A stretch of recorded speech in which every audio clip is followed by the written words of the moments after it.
Well, welcome everyone. Wow, this is working well tonight. Welcome to It's a Brain Thing, and you guys, kudos to you guys for coming in. It's a beautiful day outside, and coming in and listening to this guy drone on about the brain. You know, I can think of other things you might be wanting to do, but tonight we're going to talk about personality, and as I titled it, personality and its disorders. And many of you are probably thinking, now, how can a personality be disordered? Right? We all have one. How can it be disordered?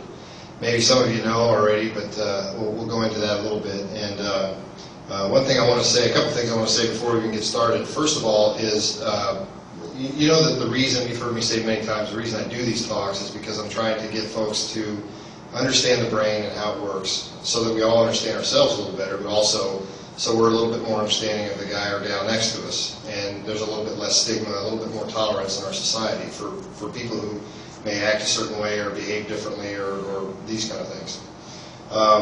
Personality and probably in substance abuse, those two are still probably the two most of all psychiatric diagnoses and psychiatric illnesses. Those are the two most stigmatized things.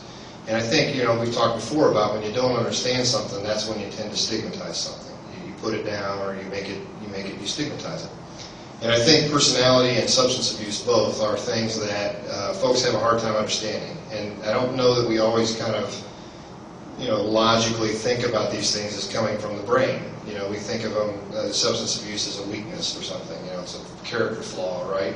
Personality may be the same thing. I don't know if any of us really think about it much. We all have one, but probably for our own personalities, we don't think much about it. It's something we take for granted, and can't really step outside yourself and look at yourself objectively. But I bet you if you ask your spouse or somebody close to you, they know what your personality is, right? And they can bring it up and find flaws in it all the time, right? So personality is it definitely comes from the brain, and again, it's because it's so stigmatized. I think it's good that we talk about it. We kind of explain where it comes from, or at least what we think at this point where it comes from, and why, how can it be disordered, which seems kind of odd.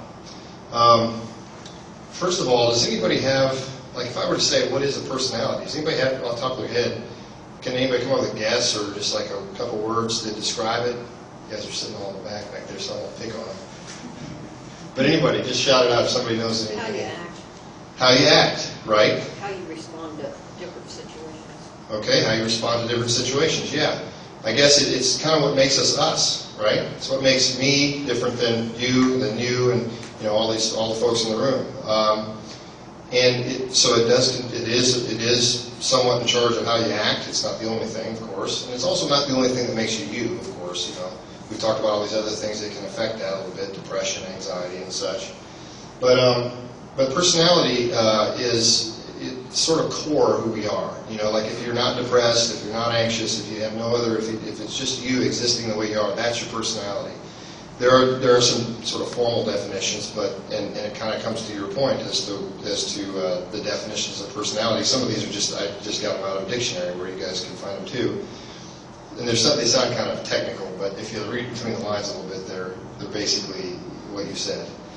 The first one is a complex of characteristics that distinguishes an individual, especially in relationships with others. What you're going to hear tonight a lot about personality is it definitely affects your relationships, right? How you interact with other people, because that personality is what other people see, and that's how they know you as who you are. And then another one is a pattern of collective, this one's kind of, I don't know, it's kind of technical, pattern of collective character, behavioral, temperamental, emotional, and mental traits of a person. So that's kind of broad. And then finally, the total qualities and traits as a character or behavior that are peculiar to a specific person. But by peculiar, I don't think it means abnormal. I just think it means it's unique to that person. So our personalities, they determine how we cope with stress, how we interpret and interact with other people. Like when somebody says something to us, how do we interpret that? As you'll see, as I start to describe some of these disorders, some folks have a really hard time interpreting what other people say, and it causes some trouble in their relationships. And as I mentioned, we see it in other people. We see their personalities pretty clearly, but it's not so easy to see our own personalities unless somebody's really honest with you, brutally honest with you, and says, "Dang, Dave, you're awful obsessive," or something like that. not to share too much personal information. Where does personality come from? I don't know if you guys have ever thought about this, and I think I talked about this very early on when I started doing these talks, but we think that infants are born with a certain temperament, okay? And it's not really, temperament's not the same as personality. Temperament would be described, and we think there are sort of just a couple of different types of main types of temperament. And then what happens is those main types of temperament are either made worse or better or somehow shaped by the environment, by what you go through growing up and such, okay? So let me give you an example. Let's say you have, and you guys are teachers and parents, you guys all know this, some kids are sort of shy or inhibited, right? So these are kids who socially, they're kind of wallflowers. They would rather not interact socially if they didn't have to. And when they do, they're kind of quiet and they're timid and they don't make eye contact and this kind of thing. So these are sort of shy and timid temperaments, okay? Now, if that child is really not ever challenged to get out of, to be around people and forced to, talk in front of people and this kind of thing, that child may grow up to be very avoidant or that's one of the types of personality disorders it could be, or socially phobic, which is the same probably as avoidant personality disorder. So these kids may grow up to continue to be very shy and inhibited. On the other hand, if they're not pushed too hard, but pushed just enough, that to be social and to be around other people and such, and to interact with them, then that maybe the personality doesn't turn out to be disordered, and it's just maybe they're still a little bit shy, but they're able to interact and all that. So that's one example. Another example of a temperament would be somebody who's impulsive or aggressive. Anybody know any kids like that? Anybody ever met any kids like that? You know any adults like that? Anybody? We'll talk about what this means in a minute. Impulsive, aggressive, you know what aggressive means, but impulsive is folks who just act without thinking about the consequences. Okay, so if it feels good now, I'm going to do it.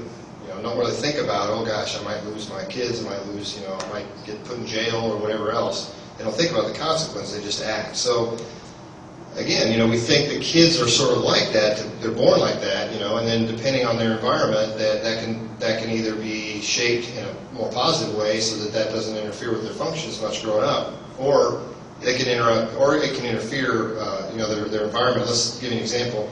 Maybe it's somebody who's got this impulsive, aggressive temperament, and they're born into a home where, maybe mom's not around for some reason. She's depressed or she's working all the time. She's just not around emotionally, and the child doesn't bond with anybody. Okay, that can be problematic. You've heard of the study with monkeys where they did that and took a little monkey and wouldn't let it bond with its mother, and then they put them up as an adult. I mean, it takes a while. It takes less time for them to become an adult than it does for us. So they put these monkeys then as adult monkeys into the social population of the rest of the monkeys who had normal upbringings with their mothers, and they wouldn't interact very well with the others. They would be aggressive, and they would hurt the other monkeys. They would steal from them, all that kind of stuff.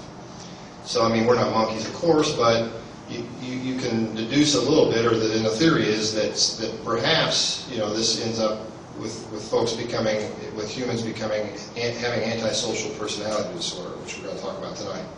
And this is sort of like what I just described with the monkeys. They don't really care about anybody else or consequences to anyone else or things like that. They pretty much think of just themselves and that kind of thing. So those are kind of examples of how somebody might end up with a personality disorder. Okay, but it doesn't have to be a disorder. Obviously, you can also just have traits of something, right? So antisocial traits, or you could have histrionic traits, or different things that we're going to talk about tonight.